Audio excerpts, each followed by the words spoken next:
Welcome to Cosmic Comics, Games and Collectibles, your zen of geekism. We carry comics old and new, magazines, toys, games like Pokemon, Magic, D&D. Want Godzilla, Ultraman, Star Trek, Ninja Turtles, Funko Pops? You'll find it all here. Shop our Cosmic Sound Room and pick up a record or two. Enjoy our Comic Coffee Lounge with a cup of Sasquatch coffee or a delicious menu item while geeking out over a super cool movie on our big screen. Come by and say hello to Maui. Cosmic Comic, Games and Collectibles. Superman loves us, and so will you.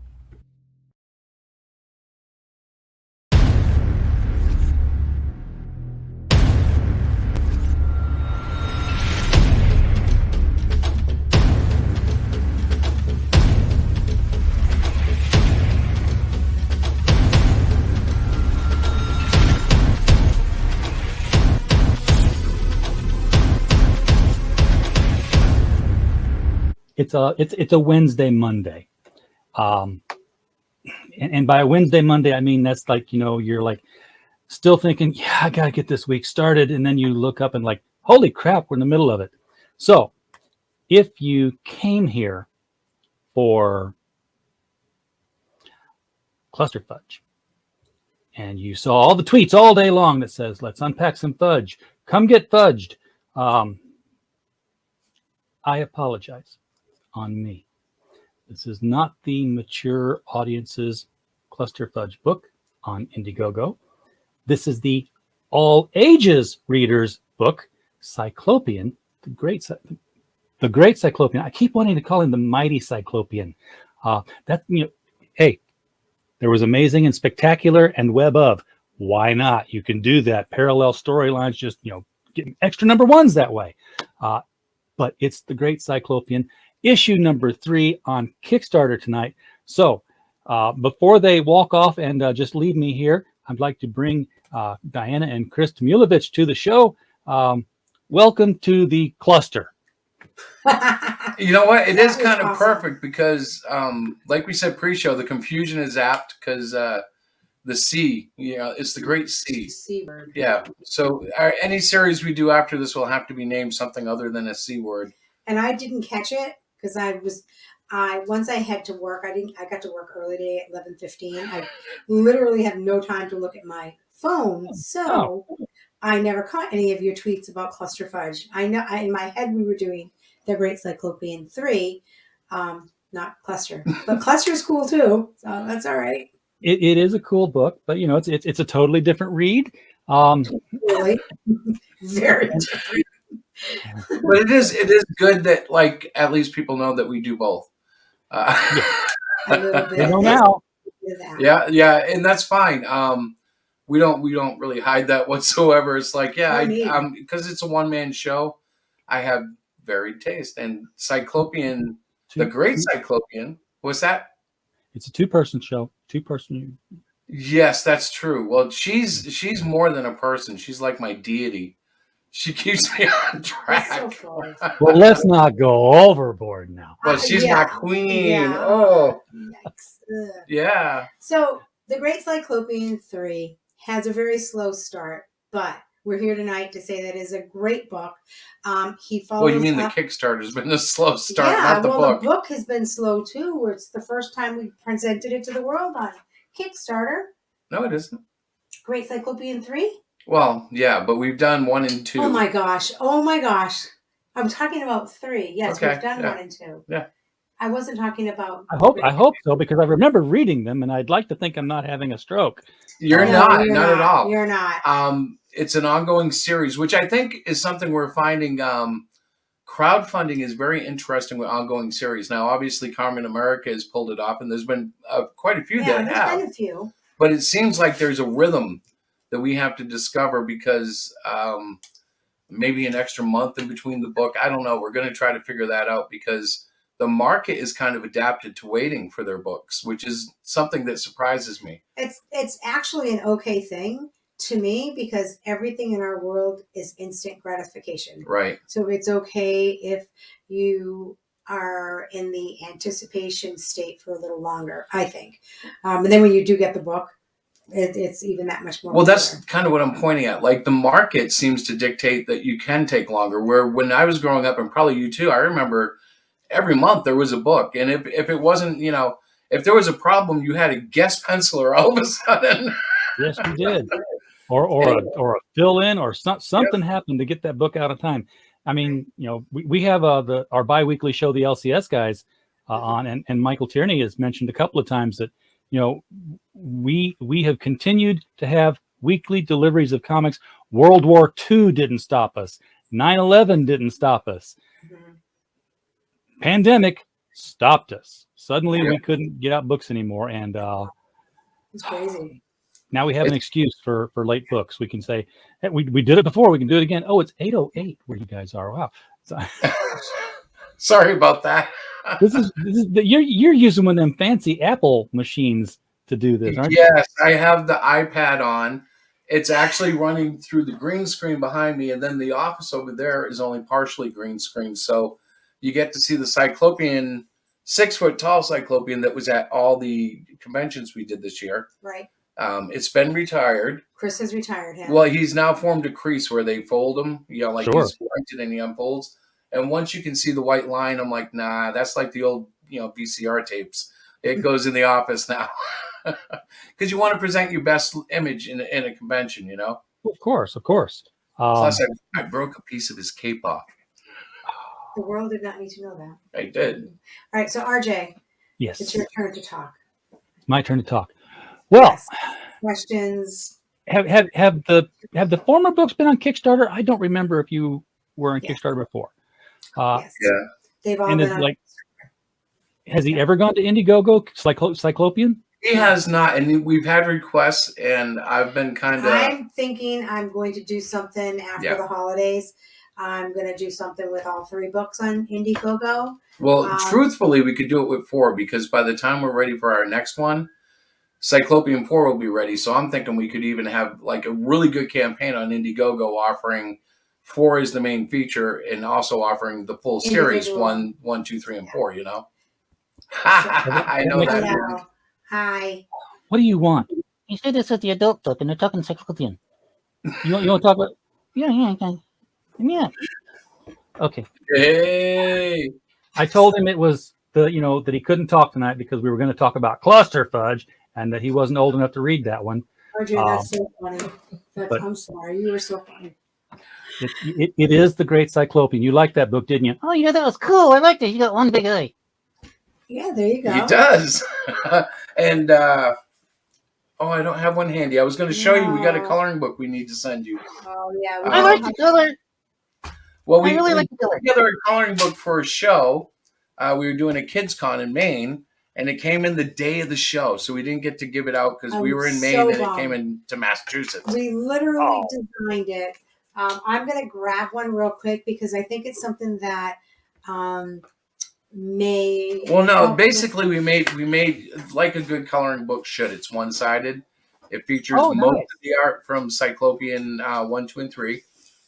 There's a couple of pinups from the Cyclopian world, but most of it all came from a comic. And on the back side, there's a little dialogue for children to read because you don't want art on the back side because if they color through it, it's horrible. I don't know if you guys can see. They can't. They really can't because of the green I'm going screen. to give him the big screen, so you're going to be off there for a little bit. Let's take a look at this. Okay, so show them the inside. Okay, so The letters are invisible. And yeah, it's literally this cover on the cover of the coloring but book. inside, on the opposite page, are little balloon bubbles with the funniest little sayings that make it almost like an interactive coloring book, if you will. Well, there's a little story going on. There's like a little story going on the book. So this is the very first page of the coloring book. And the bubbles say, "Hi, I'm Iris, the invisible coloring book lady." And the story goes on. So each page, as you go through, it says, "How are you doing?" It literally talks to the person coloring.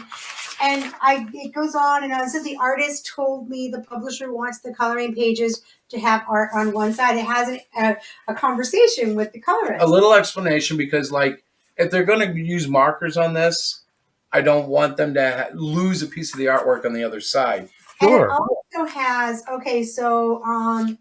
let's try a trivia fact about comic books. So you can see the little page there.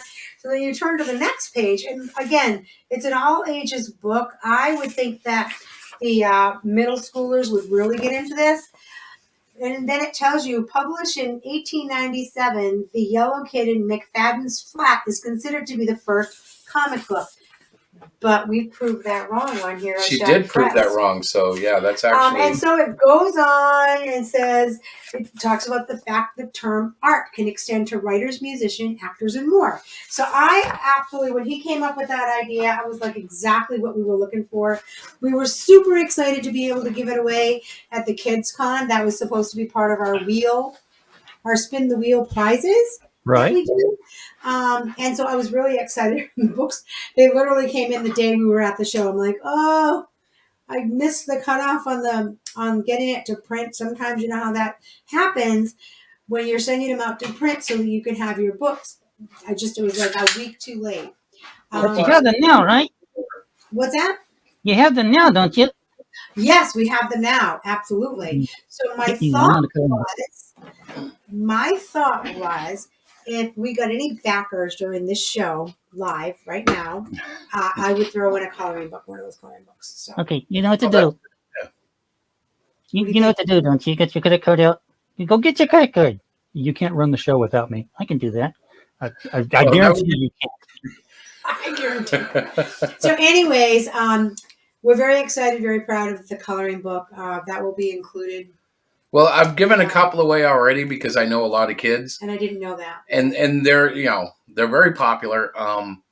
The thing about Cyclopian is you got to get past that initial the kids are mystified by him, but they don't really know a lot about him, so you have to introduce the character.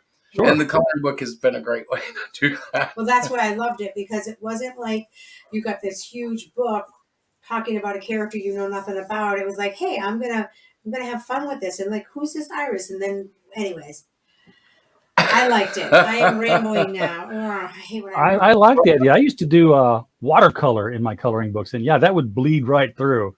And just totally mess it up. But to get the free coloring book, first of all, since you are on Kickstarter, you have to get that funded. So yes, right, that's true. And you're less than 1/5 of the way there with 9 days to go. It's not good. Now, for us, this is weird, but I will be honest, it has a lot to do with how we promoted it. And of course, the other shows not promoting it when they have you on. Right. Yeah, well, yeah. But that's okay. We really it's been a weird time. Like, it's December. Everything's starting to ramp up in our world too. So I haven't done enough shows. We haven't done enough appearances. But I'm also quite lazy about it because I'm always working on the art and the comics. I have to drag him on everything. And once he's here, he doesn't stop talking, right, guys? So I'm going to step in. And I think one of the reasons why the Great Cyclopian is not even that we need some help is because we just finished up the Great Cyclopian 2. I just got the packages out in the mail, like literally maybe 3 weeks ago, maybe a month ago. And here we are. And for me, I like to enjoy a book. Okay, so the book came in. I haven't had time to read it. Oh, I'm going to read it now. Wait, they're already doing another campaign. I don't know if the timing of releasing the Great Cyclopian 3 was too quick. And I don't know how much the Christmas crunch with people are super busy and wallets are really tight. I don't know what the impact of either of those may have on it. It's a solid book. It's an amazing story. We introduce a couple of new characters, which I'll let Chris get into detail since he is the creator of it, but they're very cool characters. So why don't you go ahead and talk about some of the Queen Sting. Well, if you want to know about Queen Sting, she's basically, she is the bad girl of the book. And her plight is that I'm sorry? She looks pretty good to me. She's wonderful, but she's got a motive. She believes that mankind is really damaged. Be kind, and she is intimately related to the bees in a way that I don't want to completely give away, but Nope, that's part of the story. she is leading millions, if not billions, of bees against mankind, and they actually hold the country hostage. They take over all our communications and specifically shut them down for an hour. And what that does is it creates a situation for Cyclopian because he was on his way back from fighting the octopus in issue 2. In issue 2, so the story connects. They connect. His airplane basically loses control. Navigation goes crazy. There's no cell power anywhere. Well, because she's totally messed with all the communications. All the communication devices are down. And he ends up crashing in a swamp. And in the swamp, he's rescued by a very interesting character named Plato. And Plato is actually a humanoid platypus. And there's a huge reason he's involved in Cyclopian's life. And I don't want to give away too much, but he's a significant character. Yeah. Think Obi-Wan with a beak. I was going to say, I'm seeing all these characters with beaks in a line here, and I didn't know. So what that actually is that's my attempt to show the sign language. Because he's humanoid and he needs to communicate, he's learned sign language because he can't speak with the platypus's beak, with his he bill. Honks, he does. Yeah, it comes out. So he can't actually talk. We should look that up. Well, I know what sound they make, but I'm not an animal sound guy. But because he can't speak, yeah. And like there's a few interesting features with him. One of them is his right hand has 5 fingers and his left hand only has 4. And that has to do with when the metamorphosis stopped. He was he was actually involved in a scientific experiment. He was morphing into this thing. They couldn't stop it. They were only trying to get it to go so far, and he ended up like this. So he's retreated in the Everglades, where Cyclopian finally crashed. Obviously, if you know that, from previous issues, he's located in Kansas. That's his headquarters, so he was way off course. And yeah, there's a lot of excitement involved there. So the book is it's a great story. It takes us in sort of a new adventure for sure. But it is also a standalone book because there are some people that don't have Great Cyclopean 1 and 2, and I don't want to discourage them from checking out and backing Great Cyclopean 3 because you can still enjoy the story. There is, like I said in the beginning, a reference to the previous story, but it doesn't impact the story just to an extent that you don't. The thing about it is, though, and this is part of it, if you jump into a well-written series, you can know that you're jumping in the middle of a story and still get like the story that this issue's about in it. Mm-hmm. So it's very episodic in the sense that, what happens, there's a beginning and an end in each book, but it always ties into the next book, and it always has roots with the previous books. Because that's how you create a series. Yeah, you have little bits of historical stuff from the previous book, but not so much that somebody can't jump in the middle of. I've never even thought about that. I know some people talk about like, oh, where do I join a series? Yeah, my thought is always the very first issue you saw, you should have grabbed if you liked it. The image that's up on the screen right now, I just want to point that out because it's one of my favorite images in the world. Yes. He has the hooded wonder there has found Cyclopean. Well, that's Plato before he reveals himself. Yeah. And Cyc is obviously unconscious on the bed, and Plato's trying to figure out what is this, and can I even help him? So there's a whole lot of dialogue about that, which is great for the character, for Plato, because it starts to reveal some things that are very, I think, interesting, very relevant today for today's kids. Well, that's something Diana and I have had a lot of discussions because I want to present not mature themes, but themes that children deal with every day. That parents don't realize that they deal with it. Right. He works in a school, an elementary school. He sees Exactly, especially as a computer tech. He sees what these kids are Googling. He sees what these kids are watching. He has conversations with them. They like Mr. T. So he really has almost like an inside view of what the kids today are like, where maybe a teacher wouldn't, or Well, no, somebody I'd say like even you the or I teachers do, wouldn't. but like your You plumber know? wouldn't. You know, it's Like, like, oh, they're like this. And Chris is explaining to me that the kids today like more sophisticated kinds of themes as opposed to what I in my elderly age would have thought appropriate. So we had a well, lot of as conversation my about that. editor, I've told her I'm about like, some you of my. can't write about that. He goes, oh yeah. Well, let me talk about So and one. so at I'll school. I'll tell you about one. So I talked to her Sunday about a potential gay character coming into the book, and she was like, "Why would you want to do that? Why would you want to do that?" I'm like, for one thing, that's a reality that every child is facing today. Yeah. It's in their face everywhere. So in my opinion, it would be good to have a story where a heterosexual has a good friendship with a homosexual, where it's not one way or the other. It's a balanced relationship, just like real friends, because I've got gay friends and we don't do any of the stuff that Hollywood or comics does. It's a friendship. You know, he doesn't tell me what he's doing in his bedroom. I don't tell him what I'm doing in mine. And we have a friendship, just like real, just like straight guys.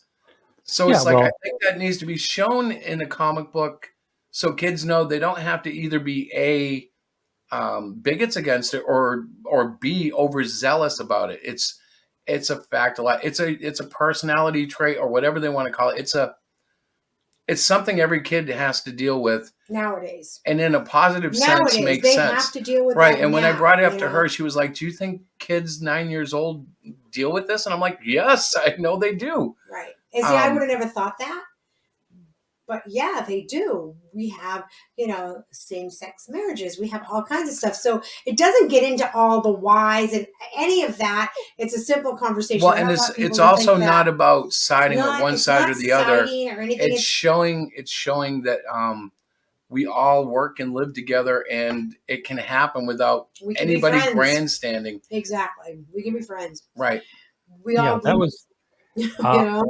I got to talk with Mike Grell last year, and I told him the story. I said, his John Sable freelance. I was 12 years old, growing up in a all white town in Southern Illinois, Right. and it was early '80s. So the quickest way to insult somebody and put fear into them in high school and junior high was to Yeah. call them gay or Right. some other thing like that. The F word, the one that ends with a G, and I could say it, but YouTube would get sensitive. But you know the one I mean, right? Yeah, well, we don't want you two to get sensitive, No, but but that word yeah, you're right. And that show was gay, like that was the two biggest takedowns.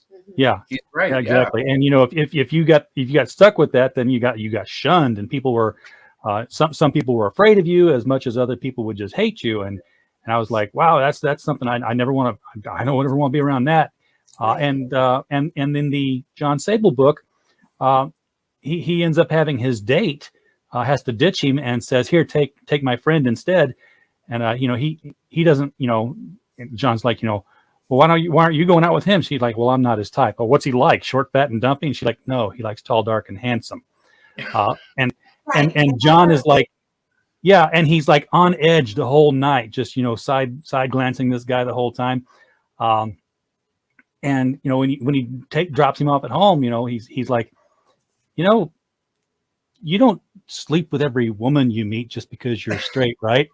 He's like, no. He's like, it's the same thing. Yeah, like, right? Isn't that funny? Yeah, and it was like suddenly I got it, and I was like, Right?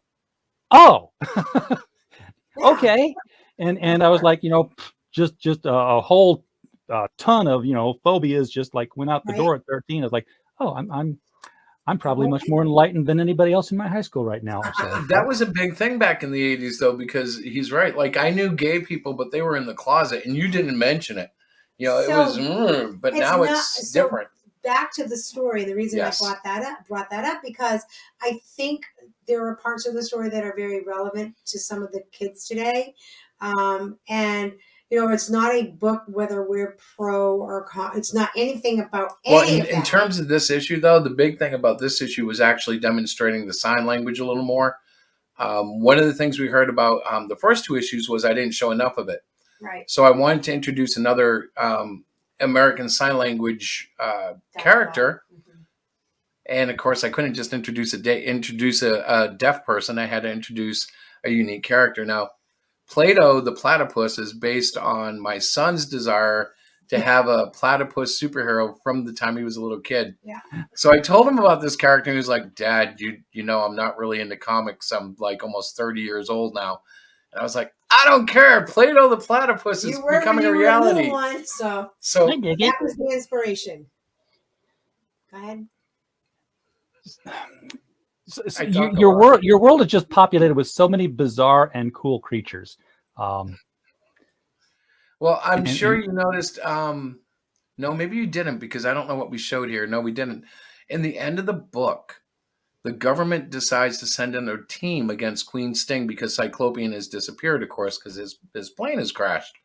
And in that team, we're going to meet 4 individual superheroes, one of which we've already met. He was the guy that raced Cyclopian in issue 2, Flicker. Yeah. But they're going to try to take an advance against Queen Sting and run into trouble with the Bee Knight, which we saw with he's the crazy guy with the wings and the bee-like thing from the cover.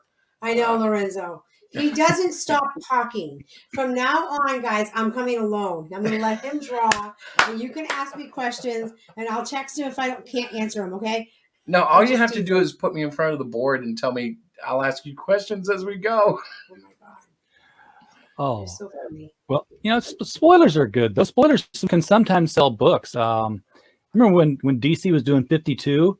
A long time ago, it feels like it was a long time ago. Somebody was on Twitter or no, the DC forums, when DC had their online forums. Still, somebody worked in a shop and they were getting the books 2 days early, and they were basically, here's everything panel by panel that happens in this week's 52. Oh my gosh. But it was driving up sales because it was like, there were always clues and hints about the next issue. And like what does all this stuff on the chalkboard mean every time? Because it was time travel involved and messages were being thrown back and forth. So in that case, I thought that it improved the sales, knowing what was going to happen.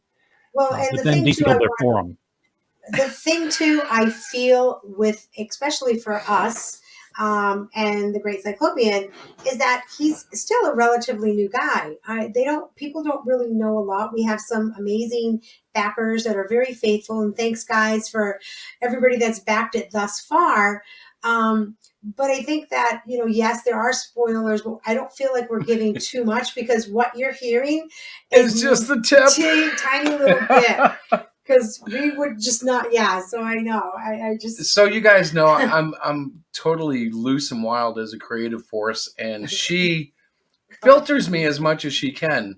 But like when I put up the 8 pages on Kickstarter, I didn't ask her. I just kind of went and did it because I was like, what the heck? Does these things. So you have the first 8 pages of the book to get a feel of it, and I'm not sure if that was a good thing or not. It might not They're have been even lettered. Yes, they. Yeah. It's basically the first 8 pages of the book. And I said, "What were you thinking?" Most people just put like maybe. She was like, "Why not 4? Like, why 8? Just 1 or 2, maybe, or even create a new. Like, I think I have to change the password on the Kickstarter, not tell them. Just put up 1 page. Make it the last one. Yeah, right. Well, the last one is the best one, because that's where you actually see the 3 characters that you know nothing about, or the 4 characters you know nothing about yet. And so this is the first time he did it. Now, I'm a little bit of a data nut. I wonder if that had any impact to people maybe backing it. So I'll say this. If you've gone and seen the 8 pages and haven't backed it, that just tells me one thing. What's that? I have to get better. And that's okay for me to admit, but I love my work. I love my books. I just know that there's always an arc, like you always got to be climbing. You're always climbing up. And that is a good point.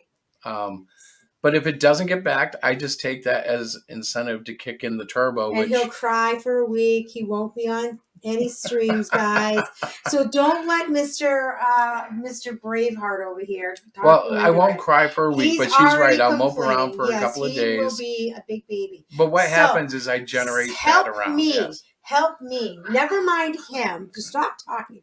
Help me. Because if the book doesn't back, and it rightly should back, because it's a great story, think of me and my life and what it's going to look like for a week while he belly aches and moans and groans what a terrible artist he is. 4 days tops. 4 days. No.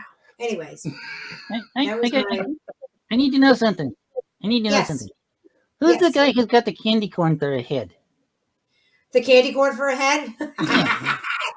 That is Forevertron. He's an awesome, he's a robotic dude. I've spoken a lot about him, so I can tell you pretty much without spoilers. He is the master wizard of Earth, but he's completely robotic, and he was built by the families that had previously held the master wizard title. So obviously master wizard is similar to, say, a supreme sorcerer of some sort. But these families were taking great tolls. People were dying. Demons were coming after them. Flesh and blood has limitations. But a robot does not have the same limitations. And when it's enchanted with certain charms and relics and things of that nature, it can function in the mystic arts. So Forevertron is actually one of the protectors of Earth, of course. Not well known to anybody outside of certain circles. And he's involved because of Cyclopian appearing on Earth. He didn't really know Cyclopian was there until the government publicly announced him in issue 1. And so he's keeping a very close eye on our friend. That. I remember that now. Yeah. Okay, that's him. Yeah, that's him. I love that you can tell there's the candy corn. Yes, I love that. I can tell there's a commonality between Queen Sting and Cyclopian. They both have one eye. Yeah. Yes, they do. I picked up on that. Very cool. Yeah, and eventually that's going to matter because it's a commonality. Because it's a commonality. Right. Say no more. I can't say too much. No. Yeah, she's shut me up. My foot is sore now, honey. Neither one of them have depth perception, so it could be a fight of a bunch of misses. Yes. Darn, I thought you were closer than that. But I do love the look of the Cyclopian, though. He looks to me like I could squeeze him and he would like ooze like clay. Doll. It would be so much fun. Can you imagine the eye coming out? Oh yeah. He looks like he'd be a good Stretch Armstrong. A Stretch Arm. If I could find a manufacturer to make those, that would be so much fun. You didn't tell me that I could make one. I can get one. You're not getting anything. You can get 2. What's that? If she gives me enough money, there's plenty of factories in China that we could get to make one of those. No problem, I'm sure. But that would be a fun accessory to your Great Cyclopean book. Yes, eventually, maybe one day. I mean, the thing is, my campaigns are always set to $500 because I'm just looking to justify to her making another book. Basically, yeah. But eventually, I hope that grows, of course. I hope that, as the following grows. Yeah. Where was I going with this? Now I'm totally lost. You let me talk. And now I'm going to pretend like I wasn't talking, okay? Right. So Lorenzo put a really a good thing, and I kind of hit on that earlier. Yeah. We're in the middle of Christmas season, and I think that has a lot to do with it as well. People are spending money elsewhere. So this is not the last of the Cyclopean. And as a matter of fact, we're really hoping that it gets backed. But if not, I have a couple of things up my sleeve. And I don't want to say too much because I really want it to get back. Can I say a few things? Maybe. Well, she's doing local distribution through at least a couple of LCSs. Yeah. Perhaps 3. Yeah. She's doing things locally that aren't really seen on Twitter or on Kickstarter or whatever. Yeah. Yeah. So there is a lot of hope outside of our circle of friends and our little group online. But obviously we want to expand everything. I guess that's the plan of a capitalist. Mm-hmm. To grow Right. And you should be doing like local signings at your comic stores, even if you just walk in with books for that day. Actually, it's so funny. We were scheduled for one, but they contacted us because there's something came up in their family thing, so they had to reschedule it for either later in the winter or early spring. And that's But that one of the books LCS we've done a lot of stuff with, so we know that's going to happen. That's really exciting. Yeah, so we're going to do that, and just getting out there more here in our neighborhood to get the books out. I am still waiting to hear back from the library, but Yeah, they're we'll probably see. trying to figure out if they really want to deal with a one-eyed superhero who's No, deaf. I don't think that. I think No? they're just really busy. Yeah, 'cause when I Okay. call, we're really busy. You know, they're like everybody's Yeah. whatever. He is deaf because he has no ears, and he's mute because he has no mouth. Right. Exactly. How does he smell? Horrible. But Well, it depends what he's wearing. Like if he's wearing, Old Spice, he kind of smells like an old man. If he's wearing Axe or Bod, he's much more modern and attractive. He has to be smelled. Yes, I know. He has no nose. If he farts, though, it smells bad. And he has no nose. So he Oh, can't how does smell. he? Oh, yeah, he doesn't. There are very, very strong weaknesses, if that's a term, built into him. He can be snuck up on. He doesn't necessarily detect when there's gas in the air, for instance. But he also has some strengths because he doesn't breathe the same way we do. So that gas in the air that might knock you out, it doesn't really bother him. So, Wait a second. He's got no mouth, but he can put gas in the air? yeah, it's interesting. His skin is very unique. Yep. It's almost like another life unto itself. Well, are you going to call it an organ? Because that's what our skin is. It's one big organ. No. so No, it's like the body's another largest organ. Yes. I know. No, that's not what I was going to say. I just didn't want to say too much. Yes, I know. You're trying to be very tiptoey. Yeah. Well, see, that's the thing, because it's all multi-level. So when you hear a spoiler, there's probably a lot more to it that we're not yet revealing, or that we've already revealed in one of our shows that nobody watched. And like Lorenzo might know, but most people wouldn't, So it's like fun. I get you. Yeah, I agree with Lorenzo too. That this is the worst time of the year to launch something, simply because this is the time when people are spending money on things they want to immediately get because they're giving it to somebody else. They don't want to spend money or commit money to something they're not going to get until. Yours are different because you fulfill quickly. Yeah, but they don't know that. So that's another thing. Reputation in crowdfunding is, even if you set a date, it's usually going to be sometime after that. Right. There are exceptions of people that deliver quickly and on time, like and I'm almost hesitant to say on time, because the market doesn't necessarily dictate that delivery date happen. If they like, for instance, if I updated my campaign and delayed it 2 months, 90% of the crowdfunding customers I know would be cool with that. As long as you're telling the customers what's going on, it seems to work out until you reach like an outrageous amount of time. Yeah. But with us, because it's all on demand, we can usually meet our deadlines really well. Right. But I do think launching it as quickly as we did after the Great Cyclopian 2 and running right smack dab into the holiday season, I think that has a lot to do with it. But that doesn't mean it won't get funded. We still have a few days left, and I'm really hoping that we have quite a few days. All of the people that backed Cyclopian 1 and 2 are just waiting for like the last minute, because you will get it in January. That I can tell you. Excuse me.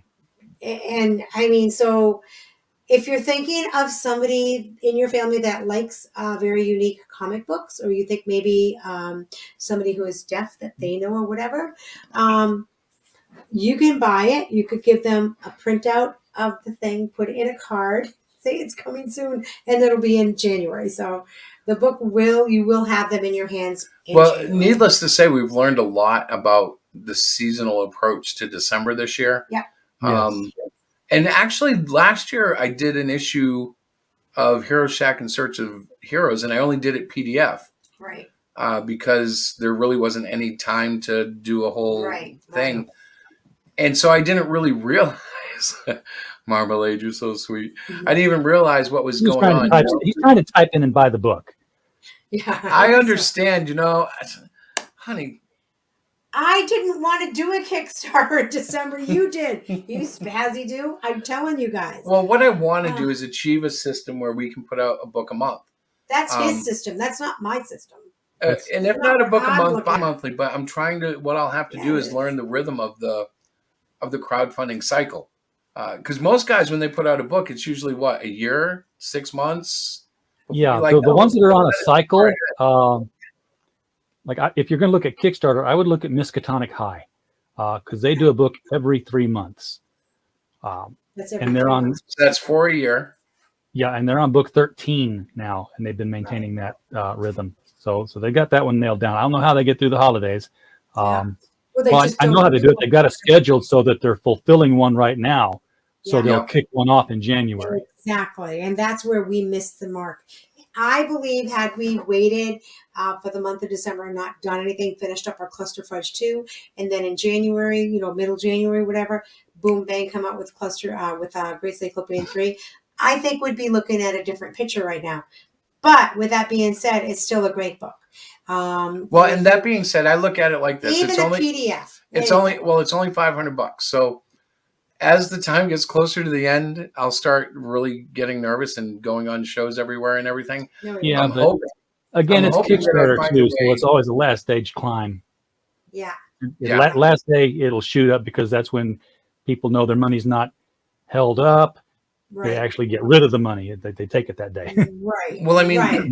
those last few days too are probably when I'm going to finally reach out into new markets that I don't reach out to. Yeah. Like very rarely do I hashtag deaf, for instance. I've never really tried to get this promoted to the deaf audience. I have. Yeah, but it's Good. not me. No, I have. I've done like hashtag one-eyed deaf guy, or you know what I mean. I've done stuff like that in the tweets and the Facebook things that I'm doing. But we've already talked about it. I'm not going to repeat it again. I just think the timing is a little off. We're not, we're not going to be. See, I don't think it's off. I think we're just not reaching enough people. But it's off in the sense of our circle. But if our market was 10 times or 5 times larger, we'd already be there. this is true. Yes. So that's what I'm talking about. Expanding the circle. We'll get there. Okay. It'll expand. It's going to be a few more issues. It's going to grow each issue, Yeah. I believe. Yeah. I think that if you had launched this within January, you would probably get more buyers than you had for number 2. Yeah.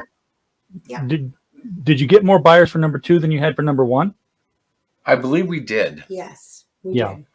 did. The only book that we haven't eclipsed yet was Cluster Fudge 1, but that was because we did the head shaving. Yeah, the head shaving. And that really brought in a lot of gimmick. Show. Yeah, that brought in a lot of gimmick. It was like backing, but that was fine too, Yeah. So, but then that's okay. Yeah, I know it's okay.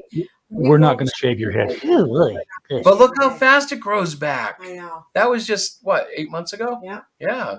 Bring it out. Yeah, it's going to be long again, and then we'll cut it again for some reason. If it's not a backing of a book, we'll find some reason. Why would you say that? Because I always cut it and give it to the whatever kids. cancer kid organization Yeah, he is does making like a wigs. lot of donations with the hair because it's very thick and beautiful. And it grows quick. It's like Play-Doh, One of these it comes days, out my guys. head. One of these days. You squeeze the lever and it just shoots out. Yeah. That's where my facial hair is. I go a week and it's like, oh my God, I look like I'm living in a boxcar somewhere. I think you look fine. Yeah, you look fine. Where are you going? He's taken off. Yeah, he's done. He's like, I'm done. He's gonna. No, later. He's getting my debit card out. Yeah. You got to watch out for kids like that. Oh, when he gets the number memorized is when I got to worry about it. Yeah, it's. this is true. I've been trying to use it on Indiegogo, but the last 6 months, Indiegogo doesn't like my PayPal debit card. And it's like, well, it's very weird because I'm like, I'll try to purchase, and it immediately comes back and says we couldn't verify this card. Meanwhile, my phone lights up and says, "Hey, we got your payment. We processed your payment for this Indiegogo book here at PayPal." I look and I'm like, "Yep, they took the money out." Yeah. I go back to Indiegogo and but then 6 hours later the money's back in there because it didn't really get all the way through. Right. So PayPal says everything's fine. Indiegogo says our processor at Stripe couldn't verify the zip code, I'm like, the zip So code on my Indiegogo and the zip code of my PayPal are the same. So I went to Yeah. Stripe, and Stripe says, yeah, not our problem. You paid with PayPal. It went through. So I was like, okay, y'all just figure this one out, and I'll spend my money at Kickstarter until Yeah. you. And Yeah. I added everybody in that tweet. I was like, yeah. Yeah. Don't blame you. I'm- That's I've been frustrating. lucky. I've had luck. That I haven't had any. I had one issue. Remember the one card that wouldn't Yeah. work, and I had to use hers. But otherwise, we've been okay online. Yeah. Well, the frustrating thing is that I've used that card on Indiegogo for a year and a half, and then it just stopped. So they must have changed something on their end, or Something. created a bug, or something. Something happened. Although I can't imagine you're the only guy dealing with it. You'd think they'd fix that. That's money out of their pocket. Well, it is for right now, because I've got a box of crowdfunded books over here to attest to my money habit spendings with crowdfunded books, and 2 of them are Cluster Fudge, and 2 of them are Great Cyclopian. So We're so honored by that. Seriously, wow. I what's the word? I'm humbled by that. well, Woohoo! Look at that. you don't need to be humbled by it, because you're a good artist and a good writer, and you've got some good stories that people would be interested in if they got in more hands. Yeah. So that's what we're trying to do. And, I appreciate it. It's a hard job this month, but we'll do it. Well, like I said, I take every failure as incentive. This would be the first one for a crowdfunder to fail. Yeah. But I'm looking at that. I still have 9 days To left. fail in the fact that we didn't make the 500, Right. It's not a failure Yeah. in the book. But with No, 9 it's days just- left, I can do this. I just have to reach out to the right Right. people, I think. Yeah, Exactly. What's the saying? If you don't fail, you don't learn nothing. Exactly. that's true. So But from sometimes this you would learn, don't launch in December. I'm like starting to really make some decisions that he's not happy with about the business. And I've put my foot down and I said, I don't want to hear, this is where you want to go. This is what you need to do. And sometimes it's not all fun and games. It can be uncomfortable, and you actually have to put your pen down. You have to do other things, because I can't do it all. Like, the public doesn't want to talk to me, the person behind the scenes. They want to talk to the artist. They want to talk to the guy who created the story. I can't give it the justice that you can give. So I shall bring justice to the community. no more belly aching. I'm not belly aching. Stop. Well, not now. You So- got to realize you are the business, Chris. Well, that's something unique too, to this generation that I'm learning, because I've mentioned this before. When I was growing up, we didn't know jack squat about the creators. It was just either their work was good enough to propel the sales, or they were somebody who came and went. These days, it is different like that, and I don't know always how to balance that. Well, you're looking at, I think, creators that had a ton of people behind them, professional marketers. They worked with bigger companies. That's the thing. Like, so they but didn't have to be public and stuff. Everybody else did the work for them. I don't know if I'd put it that way, but yeah, probably. That's kind of how I look at it. Like, he's talking about the Jack Kirbys and all of those guys. Like, they didn't have to do. Well, no, I don't do mean that like I shouldn't have to because they didn't have to. I mean that No, I know. the generation didn't even know it was possible to really have an understanding of a creator like this. The independent creator market has grown so large, not just with comic books, with a lot of different things, a lot of different genres and books and things like that. And there's it's not just like, oh, so you're a writer? Oh, what, your book's on Amazon? No, it's a legit thing, and that's one of the things that I'm learning in my class, is that the independent creators, they're here to stay. We're not going anywhere. And I think before, I am so glad she figured that one out. Because that's what we are. The only option was to go to a traditional publisher, right? And that's not a bad thing. There are a lot of people that still like that route. We had to do a comparison in my class that I'm taking, and I was there like, I've only done independent publishing, and it's a lot of work, and sometimes it's not what you think it's going to be. And honestly, a publisher has many tools that we as independent artists don't always have. And so, I kind of looked at the publishing market as a whole compared to the independent publishing market. And I'm like, oh my God, maybe we should go to a publishing. I brought that to Chris. You would have thought that I poured hot coal on his head. He was no, I will not do that. I'm like, but you're talking about more, these are professionals. Wouldn't it be cool if somebody took like the first great Cyclopian and looked at it, a traditional publisher, and said, wow, this is a great story. I'll be honest. There's only one publisher in the entire planet that I am aware of that I would even consider. And I won't mention them because that would be kind of not cool. Right. I think that would be like, there's only this. But yes, there is one company out of all of them that I would consider going with. Everybody else, I'd be like, no, I can do just as much as you're going to do for me. Okay. So back to the Great Cyclopean 3. Because I'm stubborn, I'm going to keep producing it. Yes. Well, yeah, but you're right. Remember back in the day, only the super fans actually read the credits on the book to see who was writing and drawing. And if you wanted to talk to them and interact with them, you had to write a letter and wait, and maybe they'd write you back. Right. Yeah. And now it's like, oh, look, this creator, wonder what, tap. Oh yeah, there's his Instagram, his Twitter, send him a DM. Oh, look, he's online. He said, what? Now rant and rail at him. He blocked me. What happened? That is what it looks like, isn't it? It's way more accessible for the creators to be in touch with their audience. Well, and sometimes to their detriment, like what he's talking about. Like my husband sometimes being in touch with some of our backers. Well, I was removed from our corporate account because I'm a little bit too. But you notice Christopher Tamulevich is still out there tweeting his fool head off. I'm like, I don't even retweet his stuff.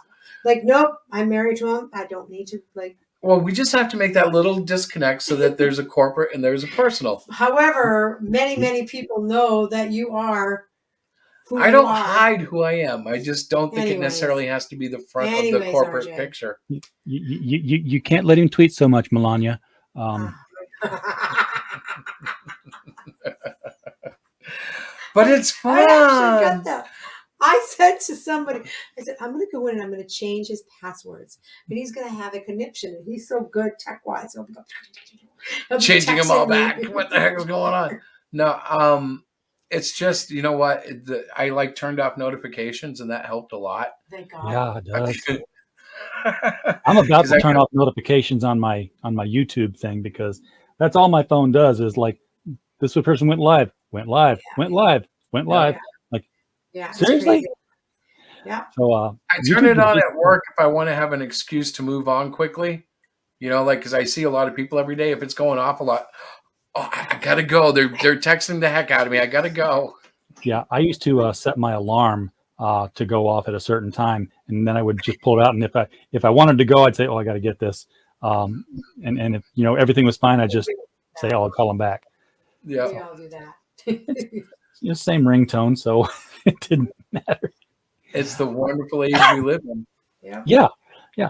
So what things are we? Other than the book, because you're getting to the point now where you're going to start to want to think about merchandise. Yeah. At least by issue 5 or 6, I'm thinking merchandise. I think the Great Cyclopean would be one of the. Okay, everybody's done action figures, so that's probably in the back of your mind somewhere. Given his look and his musculature, I think he would make a great bendy. Those rubber figures that got the wire frames inside of them, you can bend them up and they. Yes, I do. That would be really cool. We just would have to find a manufacturer. And I kind of like the idea of the squish doll too, with the eye popping out. Oh yes, I do too. Wanted to I do break those as well. I reached out to somebody, but they never got in touch with me, and I just said, "Well, we're not really there yet." So we do have ideas for other types of products around Cyclopian.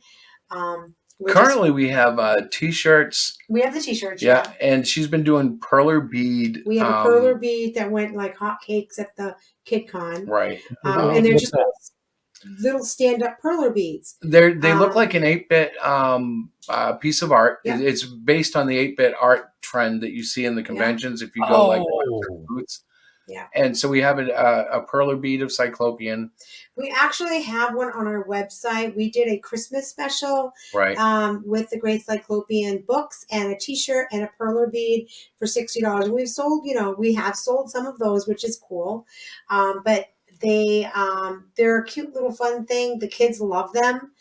And it's not something they can play with a lot, but you can still move the character, move the little. Right. It's mostly for a decoration. But when we went to Terrificon this year, I met a fellow who was set up right next to me, and he was barnstorm busy the whole convention. And it was all perler bead with the most notable characters and things like that. A lot of manga stuff, cartoon, and he had different things he had little cases that he made with them, and it's an art form. I was watching when I started making these again to make them professionally. I started watching a lot of YouTube videos, and I'm like, holy cow, these are legit artists that are using perler beads as their medium. It's amazing. Well, it's basically a low res picture. You understand DPI or pixels per inch, one or the other. It's the same idea. It's just very limited. So it comes out looking 8-bit. The ones that she made and we brought to the show were all based on the same pattern. And every kid freaked out over them. We didn't have them for half the day, and they were gone. They were gone. I didn't make enough, so it happened. I had to look them up, and now that I've seen them. I just didn't know what they were called. And they're little 2-dimensional things. I mean, they're not. And it's a super quick thing that I can do here at the house. That's pretty cost effective, for us, and kids really like them. So that's what we ended up doing. We sold a bunch and we gave away a lot for our free spin the wheel because our comic books hadn't come in for the last convention. So But the guy who showed us Bit Happens, the guy who showed us this whole thing, he was actually going to design it, and we just haven't had an opportunity to get together. So I put one together, and we've done some, I guess you'd call it test marketing. Yeah. And it's huge. And it's funny because you're probably like me. I think, okay, yeah, that's cool. I don't know why kids would freak out, but they do. So it's like, okay. I think there's actually a website that transforms pictures into the pattern for you. There are. I mean, Chris did his own. We didn't use a website. Well, the way I did mine was probably very similar. I took it and I broke it down into, basic blocks until I had a pattern that fit the grid, because I knew how many dots I had per inch and just had to work it out until it came out right. So I have my pattern. I've got my beads. I have my templates, and I sit and I put them together, watch a show. But it's funny because she's learning how to drop more than one bead at once. Yeah, I can get them done. There's a little gun she can get them done within 10 minutes. Yeah. Wow. Yeah. I can't. Yeah. I'm like, I'm pretty good with that kind of stuff. So anyway, they will be a continued product. They will be offered on our website, which is a store unto itself. TheHeroShack.com. You can go there. You can get the t-shirts. You can get some of the books that we've already sold. They're already on the website. Right. But as far as any other products, we haven't really pushed hats and things like that. I just don't feel we have that market yet. We'll see what happens. Right. And as far as merchandising, I love the bendy doll idea. Actually, that sounds like something we could actually find a manufacturer for relatively cheaply. Mm-hmm. So, and given the fact that there's not a lot of colors involved, right? He's brown. He's brown with a red cape maybe, or whatever we have on him for that doll. Well, he's very basic. Mm-hmm. No matter, and you can take him a lot of different ways. He can go in just a shirtless. He can do the Hulk or he can do the full Superman. It's like which way you want to go with him. But that is a cool idea. I will definitely look into that.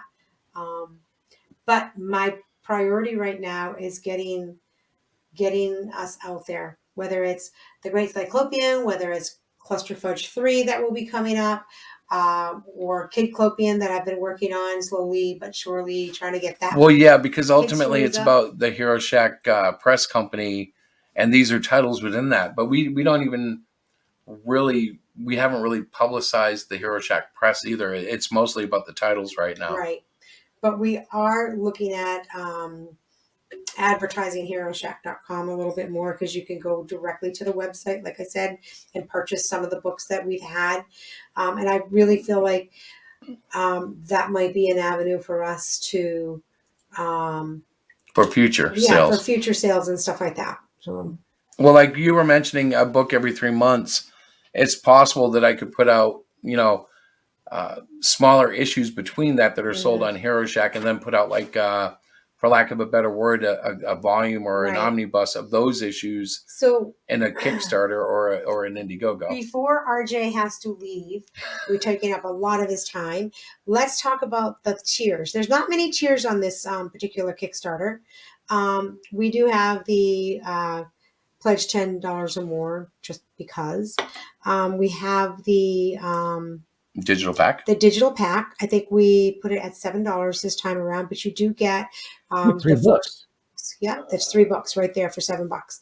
So if it's Christmas time and you're in a financial crunch, you got money going out to other people, but you still think it's a great book, or you have 1 and 2, but you can't afford the third one, do the $7 PDF. Well, and as far as Christmas gifts go, kids are getting tablets and computers. This is a great little a lot of kids read file online. they can download and check out. Exactly. Give it to them preloaded with PDFs of the Great Cyclopian. That's there you right. go. Wouldn't that be cool? Absolutely. The book itself is only $10. So Right. Yep, $10. I think it was a pretty reasonable price. And then you go to the third and final tier early, and That's the physical books, right? 1, 2, and 3. Yeah, it's the physical books. It's just 3 books. There's no discount for buying 3. But the books I feel are And I think the way Kickstarter works, the T-shirts are in there as add-ons. yes, the T-shirts are in there as add-ons. So if you like, hey, I'm gonna I want to add a T-shirt. Those T-shirts are cool. We actually, the last comment, I was kicking myself because it was a kids con, so I didn't bring the adult T-shirts. Why would I bring adult T-shirts to a kids show, right? Of course, I had 3 adult men come up wanting to buy adult size T-shirts. I'm like, I have this large. How about the extra large? The guy's like, yeah, that's never gonna fit. Like, I'm so sorry. I will never make that again because, again, T-shirts. It's a kid's con, but the parents brought them. Yes, exactly. And, with T-shirts, I feel like if I'm going to buy a T-shirt, it's going to be of something that I really like, a saying that I like, or a picture that I really like, or maybe a character I like. Like, I'm a big Groot fan. I love Groot.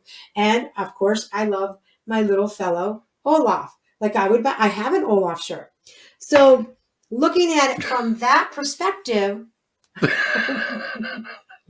Olaf. It's my Olaf. It's my teacup in the winter. Don't even go warm hugs. and that's my favorite. I love warm hugs. So with T-shirts, that's another thing that, yes, let's do T-shirts for our amazing character. But I feel like we need to get people to fall in love with this amazing character. However, I would like to point out that the show showed you that this character will draw people to him as just a novelty. Like, these 3 guys didn't know anything about him, and yet he looked weird enough that they were like, "Oh, I would like that." He's on very a T-shirt. macho-y, weird-looking. So dark-colored it's man. something that we've learned actually through that experience, because he will sell not based on his character or his comics, if it's the right pose and the right artwork and the people like it. And I need to come up with a mantra for him. Like, I need to come up with a saying that he says that will draw people, that they too would like to say that. So I've been thinking about that. You want to tag Well, one? I would like a tagline. He does have a very unique look to him. It's what I would call an iconic look. I like that. But I could do iconic somewhere on the shirt. Anyway, so I'm trying to make them more marketable so that people will say, you know what, I can relate to that guy somehow. Yeah, because one eye is very easy to relate to. If you had 2, it would be difficult. Yeah. Anyway, don't listen to me. I don't know what I'm just talking. I like that. I'm trying to be quiet now. I know. I I can do it. That might be it. I can do it. Instead of just do it with the swish by Nike. Can't put a swish. There you go. No, I can do it. I can do it. I like that. The thing is, he can't have a catchphrase because what's he going to do? He's going to be like jumping into battle, going. Right. That's exactly part of the fun with this. It's like we have to try to figure out how we would do that. But that's a good one. Yes. I might have to adopt that. Thanks, RJ. And any royalties, we'll share them with you. All of a sudden, our T-shirt will be flying off the shelf. I'm like, I know a person that helped contribute to this project. He gets a T-shirt. He gets a T-shirt. Yeah. No, she thinks bigger than that. No. We try to be very fair when we work with other super people. Fair. Yeah, I'm super fair. As you know, and that one thing that we're trying to collaborate on, that we have yet to get more information from you and that other fellow. So you need to reach out to us. Oh, yeah. I know what you're talking about. Yeah. I don't want to say it online because I don't know where it's at in the talking stages, but you know what I'm talking about. We'll talk more about that. So it's funny. I sent the image onto the guy who's helped me with it, and he's like, "What is this?" I'm like, "It's for the thing." What thing? Like, the thing. He's like, "Oh, right, yeah, the thing." Oh my gosh, you guys. Well, I'm still playing with it, trying to get the character. You know what I mean? Like from the expressions and stuff. So it's fun though. It's in my drawing cycle because I draw, the 2 books every day, and I have a daily exercise I do, but I've included him in my rotation now. So every day I hit up his folder and I draw a couple of things, and then I go to my comic. That's how I do it. I just, because I get bored if I draw the same thing all day, but if I vary it, that's probably too much information. Yep. All right. I'm going to let's go ahead and wrap it up here, and we'll talk some after the show here. And then I'm going to all the folks in the chat are welcome to go over to the mic stand. Mike has just started up 8 minutes ago, so maybe that's where you all are now. I am going to jump over to the Indie Volt Geekgasm because we're doing we're doing a what do you call it? Not a charity thing. We're trying to raise funds for. Is it the auction? No, it's for the other 2 people, right? Same people, but it's kind of like an auction, yeah. So we're trying to raise some money for Luke Stone and Randy Zimmerman. Yes, I got the email on that. Sorry, I didn't know who they were. So yeah, it's a donation stream. Luke Stone, has done Hybrids, the Sons of God, and Randy Zimmerman's the guy behind Arrow Comics 4.0 launch. Both of them got struck down with the coof, pretty hard. Luke was in a medically induced coma for a month. Is still in ICU as far as I'm aware, or maybe he's out of ICU but he's off the ventilator. Right. So, wow. Yeah, that's not good. All right, well, let's let you get out of there to do your good stuff on the other show. Thank you so much for having us and just for giving a shout out to the great Cyclopian. We really appreciate it. Anytime you want to be on here, I will create streams earlier so that we have better chance to catch any screw ups on my end. But thank you for bringing the great Cyclopian. It was a wonderful mess. It was beautiful. It was all right. It's very messy here sometimes. Folks in the chat, thank you for putting up with my mess. We always appreciate you being here. We don't have a show if you don't show up and watch it. So, and while I do hope you had a blast, I am going to head out tonight with a little bit of a teaser for tomorrow, trying something a little bit new here. Tune in tomorrow at 8 p.m. Central when our guests are going to be the creative team from American Mythology who are putting out this book. Oh, which would be a whole lot cooler if I just...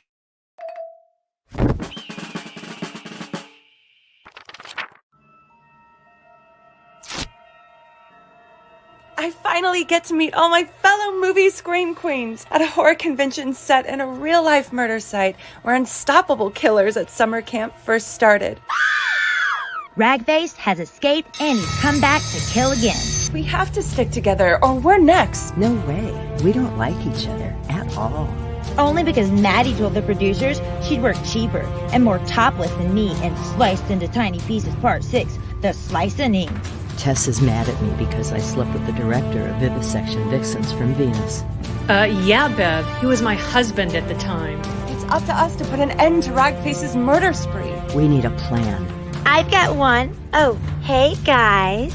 Lori, I mean a plan to catch Ragface.